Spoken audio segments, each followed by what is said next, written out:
tunatengeneza meza kuona kwamba unakaa vizuri ndani ya Good Morning Africa, ambapo naudha wako wa kipindi hiki Monday to Friday naitwa Kantona Joseph kwenye kipindi cha Good Morning Africa, ambapo mida hii ya saa 12 kuelekea mida ya saa 4 saa za Afrika Mashariki unapokea kipindi hiki, mida ya saa 11 hadi mida ya saa 3 saa za Ulaya ya Kati na vile vile Afrika ya Kati unapokea kipindi hiki cha Good Morning Africa. Popote pale ulipo duniani kwenye njia ile ambayo unatupata nayo, basi mimi najua kwamba umejiandaa vizuri kwa sababu ya kuweza kupokea kipindi.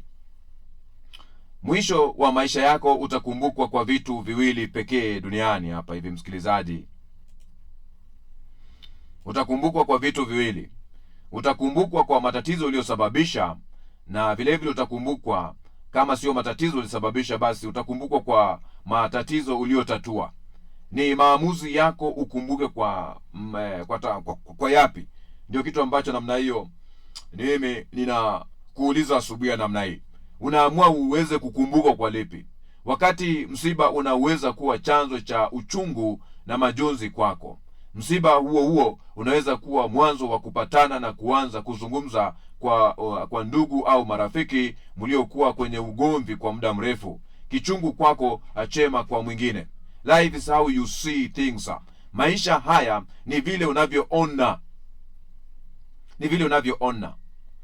Maisha unapoamka asubuhi namna hii ni vile unavyoona. Nimekuwa asubuhi kabla sijaweza kuja hapa studioni, nikawa nasoma kitabu kile cha Proverbs 24. Proverbs 24, na nikawa napata nafasi sana ya kuweza kuona vile Proverbs 24 verse 33 pale ilikuwa inazungumza mambo ambayo yalikuwa yanazungumzwa kwenye kitabu kile. Ilikuwa nasema kwamba mtu mvivu, yani mtu ambaye ni mvivu kwenye kitabu kile cha Mithali 24:33. Kwa soma asubuhi sana kuhusu maeneo yale, nikawa napata nafasi sana ya kuweza kutafakari kwamba maandiko yanazungumza nini asubuhi, kwa sababu ni kawaida yangu mimi kupenda sana kusoma, na hiyo huko kusoma kunanisaidia sana kupanua ubongo wangu. Na moja ya maeneo ambayo mimi hupenda kusoma sana ni vitabu ama Biblia.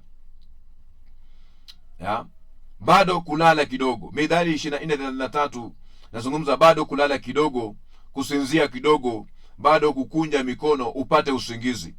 Hivyo ndio watu hufanya. Hata nilale kidogo tu, bado kusinzia kidogo tu, bado kukunja mikono upate usingizi kidogo tu.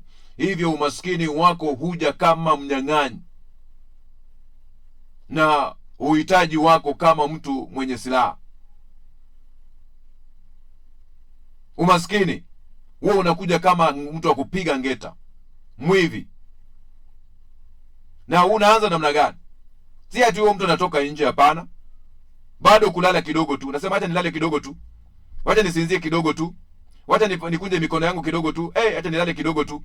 Hivyo umaskini wako huja kama mnyang'anyi, na uhitaji wako kama mtu mwenye silaha. Ni vizuri kusoma maandiko, unasoma baadaye unayasikia kwa makini sana. Nazungumza asubuhi namna hii, unajua kuna mtu bado labda analala kidogo tu. Anasema acha nilale kidogo tu. Acha nisinzie kidogo tu.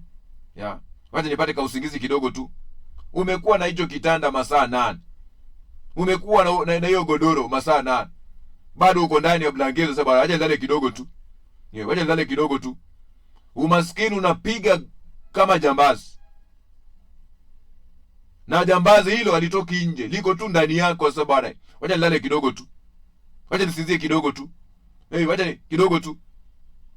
Miaka inaenda, miaka inarudi. Miaka inaenda, unaanza mwaka mwingine. Jizoeshe kuamka mapema na kuanza kuomba, kuanza kusoma maandiko, alafu toka chakarika, hangaika hapa nje. Kuna siku Mungu anakuona tu. Anakuona na bidii ulionayo.